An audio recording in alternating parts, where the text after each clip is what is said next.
Gold trusted gold buyers మీరు తాకట్టు పెట్టిన బంగారాన్ని విడిపించి ఈ రోజు ఉన్న మార్కెట్ ధరకు కొనబడను. సో అలా ప్రాక్టీస్ అంతా అక్కడ గడిచింది కాబట్టి ఇక్కడ మాత్రం ధూమ్ధామ్గా అన్ని సాంగ్స్ వేస్తున్నాం. ఇది ఇంకొక విషయం మర్చిపోయాను. చెప్పు.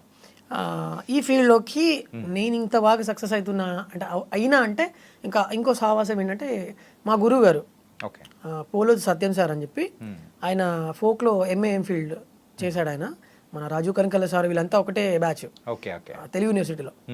సో ఆ సార్ నాకు లైక్ దాన్ని ఏమంటారు నిచ్చెన అంటారు కదా సారే ఓకే నా లైఫ్కి. ఎవరో ఒక గురువు ఉంటే మనం ఇంకా ఫాస్ట్గా వెళ్ళగలుగుతాం అనేది దానికి ఇదే అనమాట నిదర్శనం. సూపర్. అలాగే ఈ సాంగ్స్ రాయడము పాడడము ఓకే, మరి డాన్సర్గా ఎక్కడి నుంచి మొదలైంది? అదే నేను స్కూల్లో డాన్స్ చేస్తుండే చిన్నప్పటి నుంచి. నా ఇంట్లో మా డాడీ టేప్ రికార్డ్ ఉండేది క్యాసెట్ది. అది మేము పూనా బొంబాయి వెళ్ళినప్పుడు మా డాడీ తీసుకొని ఇంట్లో పెడుతుండే. అది సెటర్ టీవీ ఉంటుండే ఓల్డ్ బ్లాక్ అండ్ వైట్ లో. తర్వాత ఇది విసిడి ఉంటుండే, ఇవన్నీ ఉంటుండే మా ఇంట్లో. మా ఇంట్లో ఓపెన్గా చెప్పాలంటే బియ్యం లేకపోతుండే, కానీ ఇవి ఉంటుండే. ఓకే మనం చాలా పూరు. అంటే మా డాడీకి బాగా ఇష్టం ఈ పాటలు వినడం, హిందీ పాటలు వినడము.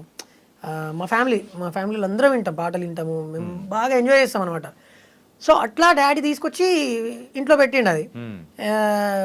నాకు అదేంటో మరి మ్యూజిక్ వినిపిస్తే ఆటోమేటిక్గా నేను ఎగురుతుండే. ఎప్పుడు స్కూల్కి డుమాలు కొట్టి మరి ఎగురుతుండే ఇంట్లో.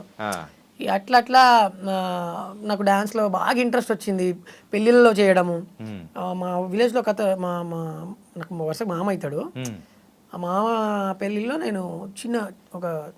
నాకు 6th క్లాస్, నేను ఆ టైంలో 6th క్లాస్. నీ లైఫ్లో ఆ 6th 7th క్లాస్ అనేది చాలా క్రూషియల్ అనుకుంటా.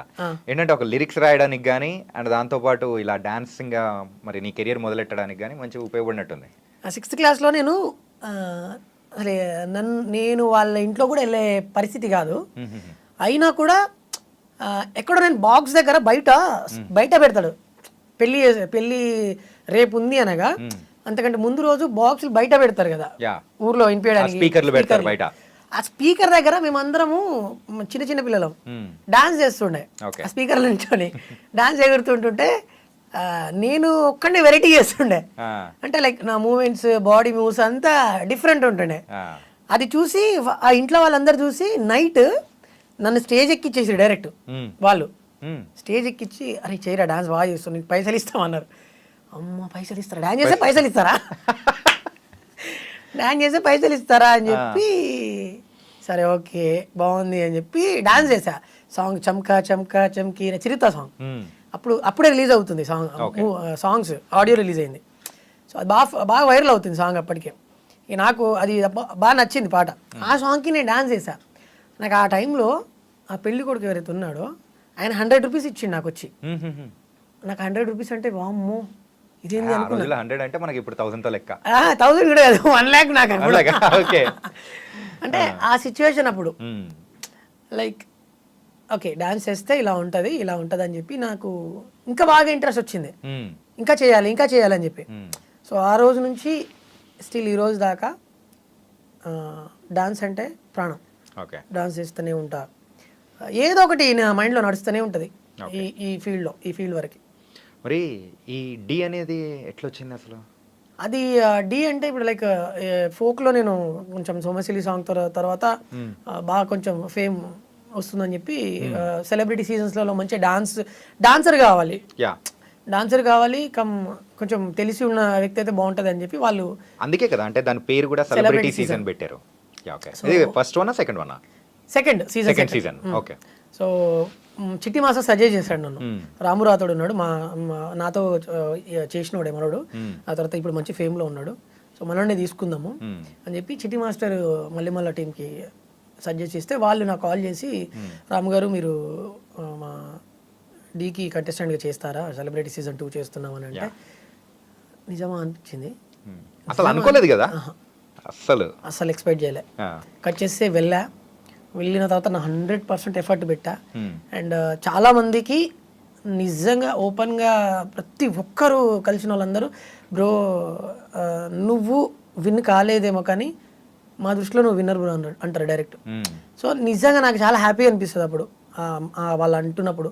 అంటే చాలామందికి నా పర్ఫార్మెన్స్ ప్రతి ఒక్క పర్ఫార్మెన్సెస్ నచ్చినాయి.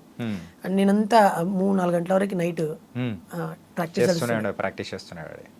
ఇది లాస్ట్ క్లైమాక్స్, సో ఆ సీజన్ క్లైమాక్స్, సో ఇద్దరు విన్నర్స్ని నిల్చోబెట్టి, సో నువ్వు ఇంకో పక్క జానులిరి, సో ఇద్దరిని నిల్చోబెట్టి ఆ టైంలో సో గెలుస్తానా గెలవనా అని చెప్పేసి అప్పుడు నువ్వు గెలవలేకపోయావు.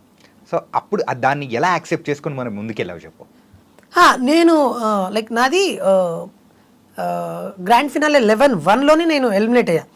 వీళ్ళు లెవెల్ 2 ఎవరెవరు అంటే పండు మాస్టర్ వాళ్ళ టీము, ప్రేమ్ రంజిత్, జానులిరి.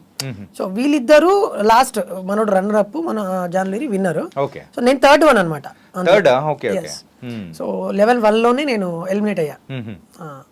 సో అప్పుడు దాన్ని యాక్సెప్ట్ చేసుకొని మరి ముందుకు వెళ్ళడానికి ఎలా అనిపించింది? సో అంటే గెలుపు ఓటమిలు అనేది నాకు, నేను ఆల్రెడీ లైక్ చాలా మందికి నేనే మోటివేట్ చేస్తుంటా. అదేదో నాకే జరిగినప్పుడు నేను ఎందుకు స్పాంటేనియస్గా తీసుకోవద్దు? అంటే వాళ్ళకి చెప్పడం అది వేరుంటుంది, కానీ మనకు అంటే మన వరకు వచ్చేటప్పటికి మనం కూడా అలాగే రియాక్ట్ అవుతాం కదా. సో దాన్ని రియాక్షన్ అనేది కూడా వేరుంటుంది. గణేష్ మాస్టర్ ఒక మాట చెప్పారు, రాము ఇక్కడ నీకు లేకపోవచ్చు, ఇది నీది కాకపోవచ్చు, ఫ్యూచర్లో నీకు ఎక్కడో ఉంది, చాలా పెద్దదే ఉంది అన్నాడు. సో ఆ మాటను నేను మైండ్లో పెట్టుకున్నా. మరి జడ్జెస్ వాళ్ళందరి సపోర్ట్ ఎలా ఉంది? చాలా బాగుండే అసలు. పర్సనల్గా ఆన్ స్క్రీన్ కాకుండా ఆఫ్ స్క్రీన్ కూడా పక్కకి తీసుకొచ్చి రాము అద్దర కొట్టేస్తున్నావు. ఎవరన్నారు? శేఖర్ మాస్టర్ అన్నాడా? ఓకే. అద్దర కొట్టేస్తున్నావు, ఒక్కొక్క పర్ఫార్మెన్స్ చాలా బాగా చేస్తున్నావు, ఇలాగే కష్టపడు, వినే చాయిసెస్ ఉన్నాయి అన్నాడు. అంటే అట్లా చాలామంది అసలు జడ్జెస్ ఎవరు సజెస్ట్ చేయరు, ఎందుకంటే ఒక జడ్జిగా తన పని చేస్తుంటాడు. బట్ ఆయన పర్సనల్గా నాతో మాట్లాడాడు. సో నాకు చాలా హ్యాపీ అనిపించింది. అండ్ నేనైతే 100కి 100% అయితే, అంటే ఇదే మ్యాటర్, నాకైతే 100% నేను విన్నర్. యా. ఓకే. సో నీ వరకు నువ్వు విన్నర్గానే అనుకున్నావు కాబట్టి, సో ఇప్పుడైతే మంచిగా మరి ముందుకు అనేది కూడా వెళ్తా ఉన్నావు. మళ్ళీ ఇంకా వేరే అంటే ఇప్పుడు సెలబ్రిటీ సీజన్ 2 తర్వాత మరి వేరే ప్రోగ్రామ్స్ కానీ వేరే ఛానల్స్ నుంచి కానీ ఆఫర్స్ కానీ ఏం రాలేదా? వచ్చాయి. అంటే లైక్ ఒక మన ఈటీవీ నుంచి ఒకటి షో పెడతా ఉన్నారు, కానీ ఇక నాకు డీ చేసిన తర్వాత అక్కడ దానిపైన డీ చేయడం నా డ్రీమ్. సో అది ఫుల్ఫిల్ అయిపోయింది. ఇక నెక్స్ట్ ఏంటంటే ఇందులో ఇంకా మంచి పేరు తీసుకురావాలి, ఫోక్ ఇండస్ట్రీలో ఇంకా మంచిగా చేయాలనుకున్న రాను బొంబాయికి రాను సాంగ్ హిట్ పడ్డది, అది నెక్స్ట్ లెవెల్. ఇంకా దీని తర్వాత నెక్స్ట్ ఏంటంటే big screen. Yes. Okay. So నిన్ను నువ్వు పిలిపించుకోవడానికి సో మెయిన్గా ఒక సింగర్ గానా, డాన్సర్ గానా, లేకపోతే ఒక హీరో గానా? సో ఏది నువ్వు నీ అంతకు నువ్వు అంటే ఎవరైనా నిన్ను పిలవడము ఇలా పిలిస్తే నాకు ఫుల్ హ్యాపీ, దిల్ ఖుషి అయిపోతుంది అనుకుంటే ఏది అనుకుంటావు? ఏదొచ్చినా హ్యాపీ. అట్లా కాదు, ఉంటుంది కదా ఒకటి, అరే నాకు 3 ప్రాణమే అన్న. నాకు 3 ఇష్టమే. డాన్స్ అంటే ఇష్టమే, సింగింగ్ అంటే ఇష్టమే, లిరిక్స్ అంటే కూడా ఇష్టమే. సో ఈ 3 ఏదొక్కటి వచ్చినా నేను హ్యాపీగా రిసీవ్ చేసుకుంటా. ఓకే. కానీ ఎంత పాజిటివ్ ఏంటంటే ఎట్లా వచ్చిందప్ప? ఎక్కడి నుంచి స్టార్ట్ అయింది అసలు? అంటే చాలా చెప్పాను, నేను మోటివేషన్స్ చూస్తుంటాను అన్ని. నాకు మోటివేషన్స్ వీడియోస్ అంటే చాలా ఇష్టం. బాగా నా రీల్స్ ఇన్స్టాలో నేను అన్ని అవే చూస్తుంటాను అనమాట. ఎందుకంటే మనం ఏది కూడా మనకి శాశ్వతం కాదు కదా. రాను బొంబాయికి రాను ఆ సాంగ్, ఆ ఫేమ్ అనేది కూడా శాశ్వతం కాదని కూడా నీకు కూడా అర్థమైపోయింటుంది కదా, కొన్ని రోజుల వరకు ఉంటుంది. అది అనుకోకుండా వచ్చింది కదా. అనుకోకుండా వచ్చింది. ఏదైనా కానీ ఒక ఫేమ్ అనేది వచ్చిందంటే అది శాశ్వతం కాదు, కొన్ని రోజుల వరకు మాత్రమే ఉంటుంది. మరి దీన్ని బేస్ చేసుకొని నెక్స్ట్ అంటే ఏం చేద్దాం అనుకుంటున్నాం అన్న? అంటే లైక్ నేను ఫ్యూచర్లో మూవీస్లలో సాంగ్స్ పాడడానికి వచ్చినా యాక్సెప్టెడ్, వెళ్ళిపోతా, పాడతా. యాక్టింగ్ అయినా, ఆర్టిస్ట్గా చేయడానికైనా వెళ్ళిపోతా, సింగింగ్ అయినా వెళ్ళిపోతా, డాన్సర్గా అయినా వెళ్ళిపోతా. కొత్త స్టెప్స్ నేర్పిస్తూ ఒక కొరియోగ్రాఫర్గా వెళ్ళడానికి కూడా రెడీ? లేదండి, కొరియోగ్రఫీ అంటే కష్టమే. ఎందుకు అలాగా? అంటే ఇప్పుడున్న జనరేషన్లో డాన్స్ అనేది ఒక